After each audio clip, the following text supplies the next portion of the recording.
Big Boss Malayalam season 7 തീപ്പാറിയ കൊട്ടിക്കലാശത്തിനൊടുവിൽ Anumol cup തൂക്കിയ ഈ മത്സരത്തിൽ അത് കണ്ടതുകൊണ്ട് എന്ത് കാര്യം എന്ന് ചോദിക്കുന്ന ബഹുഭൂരിപക്ഷം ആൾക്കാരുണ്ട്, വിമർശകരും മറുപക്ഷത്തുണ്ട്. പക്ഷെ മുടങ്ങാതെ കാണുന്ന ഒരു കൂട്ടം ആൾക്കാരുണ്ട്. ഷോയുടെ ആ ഒരു തലമല്ല നമ്മൾ നോക്കുന്നത്, പകരം ഈ ഷോയിൽ പങ്കെടുത്ത താരങ്ങൾ നേടിയ പ്രതിഫലങ്ങൾ എന്ത് എന്നാണ്. ഇവരെല്ലാം തന്നെ നല്ല സാമ്പത്തിക ലാഭം ഉണ്ടാക്കിയെന്നാണ് പറയുന്നത്. സെലിബ്രിറ്റി സ്റ്റാറ്റസ് കൊണ്ട് പുറത്തു വന്നും കൊയ്തു വാരുകയാണ് ധനം എന്നൊക്കെ പറഞ്ഞു കേൾക്കുന്നുണ്ട്.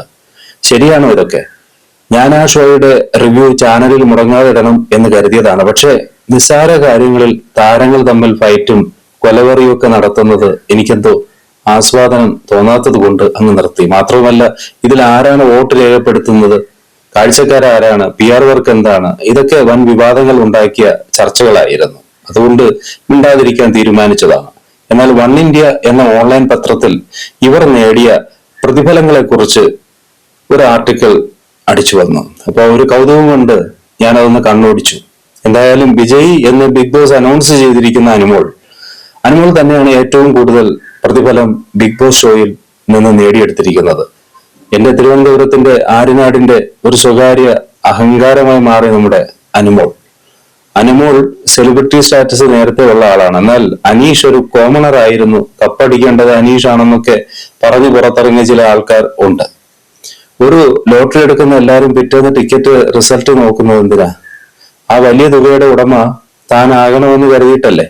അതുപോലെ ഷോയിൽ വന്ന എല്ലാവരും ആ കപ്പിന് അർഹർ തന്നെയാണ്. പക്ഷെ ഭാഗ്യവും ധനവും സന്തോഷവും ഒക്കെ അവസാനം ആരിലെത്തുന്നുവോ അവരെ നമ്മള് അല്ലെങ്കിൽ കാലം വിജയി എന്ന് വിളിക്കും. ജീവിത സാഹചര്യങ്ങൾ അനീഷും അനുമോളും എല്ലാം ജീവിതത്തിനോട് പൊരുതി വളർന്നവരാണ്. ചെറിയ സാധാ കുടുംബങ്ങളിലൊക്കെ പിറന്നവരാണ്. നിശ്ചയദാർഢ്യവും പ്രതിസന്ധികളിൽ മനസ്സ് വീഴാത്തവരും മുന്നോട്ട് പോകാൻ സ്വയം ഊർജം സംഭരിക്കുന്നവരുമാണ്. ഇതിനിടയിൽ ചിലരെ കൂടി ഓർത്തെടുക്കാം. അതിലൊന്ന് അക്ബറാണ്.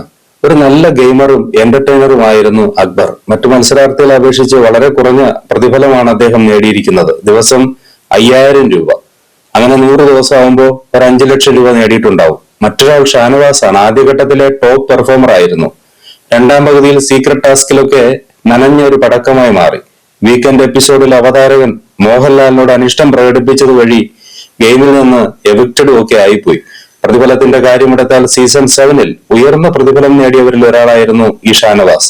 ഒരു ദിവസം ഏകദേശം 35,000 രൂപ. അങ്ങനെ 100 ദിവസം 35 ലക്ഷം രൂപ. അടുത്ത നെവിനാണ്.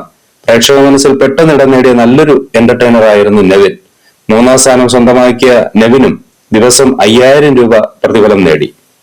2ാം സ്ഥാനക്കാരൻ അനീഷിന് 5000 മുതൽ 35,000 രൂപ വരെ പ്രതിദിനം ഒരു വേരിയബിൾ തുക കിട്ടിയെന്നാണ് വിവരം.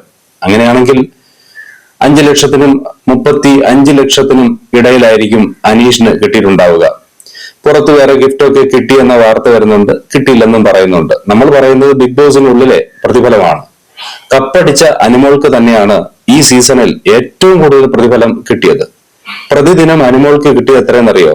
ഏകദേശം 65,000 രൂപ ഡെയിലിയാണ്. ഇത് അനുമോൾ തന്നെ ഷോയിൽ പറയുകയും ചെയ്തു. 100 ദിവസം ഷോയിൽ ഉണ്ടായിരുന്ന അനുമോൾക്ക് പ്രതിഫലം മാത്രം അങ്ങനെ ഏകദേശം 65 ലക്ഷം രൂപ കിട്ടിക്കാണും. കൂടാതെ സമ്മാന തുക മറ്റൊരു 50 ലക്ഷം വേറെയും. ഇതിലെ ബിഗ് ബാങ്ക് വീക്ക് ടാസ്കുകളിലൂടെ മത്സരാർത്ഥികൾ നേടിയ തുക കുറച്ചതിനു ശേഷം ബാക്കിയുള്ള 42.55 ലക്ഷം രൂപ കയ്യിലും കൊടുത്തിട്ടുണ്ടാവും. ഈ തുകയുടെ 30% ടാക്സായി നൽകേണ്ടി വരും. ഇതുകൂടാതെ 12 ലക്ഷം മുതൽ 24 ലക്ഷം രൂപ വില വരുന്ന മാരുതി വിക്ടോറിയസ് കാറും അനുമോൾക്ക് സമ്മാനമായി കിട്ടിയിട്ടുണ്ട്.